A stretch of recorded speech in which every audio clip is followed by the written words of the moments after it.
It's going to be journal entry number 2. Alright, this is day 27 for the Iwagumi aquascape. I fixed the bubble counter issue. Before I was having issues with the bubble counter getting a lot of back pressure in it and not giving me a steady bubble count. But as of now, actually like the same day that I had the issue, I just installed a check valve and it was as easy as that. That fixed the problem right away. Still seeing a little bit of algae in this tank.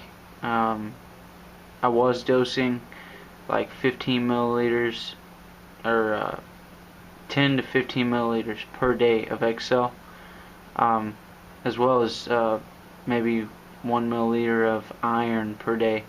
And from reading on the forums, it says that some of the algae can be caused by excess iron in the tank, so I went ahead and stopped dosing the iron.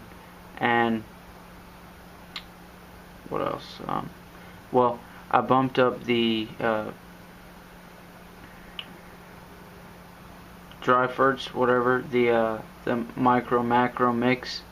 I upped that to about 40 drops per day, and I have had good results with that. As you can see, the HCs are kind of taking off there in the front. Towards the back right and the front right, I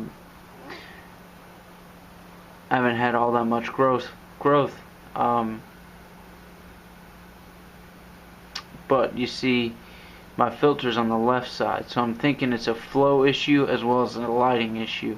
Before I was only using 2 bulbs on this 4 bulb fixture, and those were the front 2 bulbs, and recently I have bumped up the lighting to adding those other 2 bulbs. And with the flow issue, I'm not sure exactly what I'm going to do with it.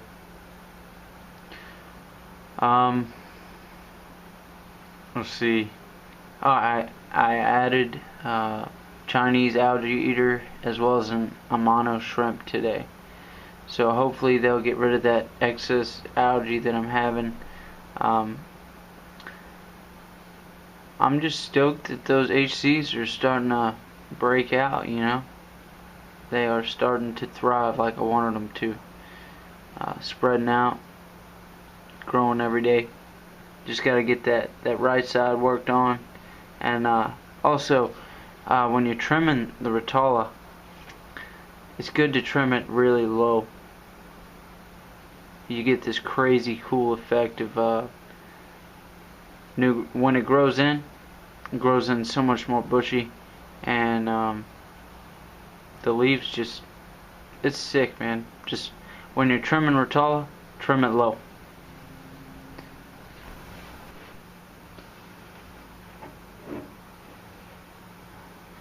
Alright, day 22 on the natural aquascape. Excuse me, aquascape. Let's see, haven't really done much to this tank. Well, the last time you saw it, there was a bunch of crypts that I didn't really like, so I took them all out of there, left like 2 of the smallest ones that I could find, and we got those growing on the right hand side over there. All the livestock doing really good in this tank. I've been dosing 1 milliliter of XL and 1 milliliter of iron per day in this tank. I feed them probably every other day. I could probably up the feeding pretty soon. I don't know. The Anubias is growing a few new leaves. I'm pretty stoked about that. The crypts on the right, they were melted pretty bad, but I do see some new growth on it. The crypts have grown taller, or the crypt parva, I mean, have grown a little taller. We still have some melting over there, but they seem to be doing really well. The Amano shrimp cleaned up all the algae off of that, which is awesome. Nobody likes algae, man. I've found that out by doing all these aquascaping projects.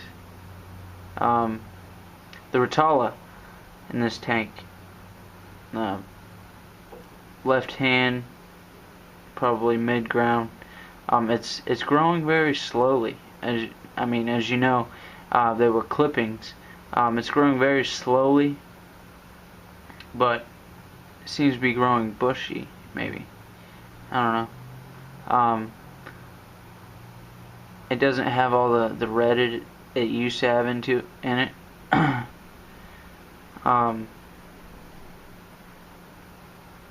But it is growing slowly. So, thinking this floramax, it's good for the plants, man. They like the crypt parva and the crypt wendy's doing great. I mean, I can't really make a decision on whether it's a great substrate or not, because I haven't really tried all that many plants in it yet. For some low maintenance or low tech plants, it's doing alright. They're not growing like crazy. But they are growing, they are rooted, and they're healthy. See, but as of right now, my opinion is that the Eco Complete is a lot better. A lot better for your plants that grow pretty quickly. See, and that's about it for this tank. Thanks for watching. Peace.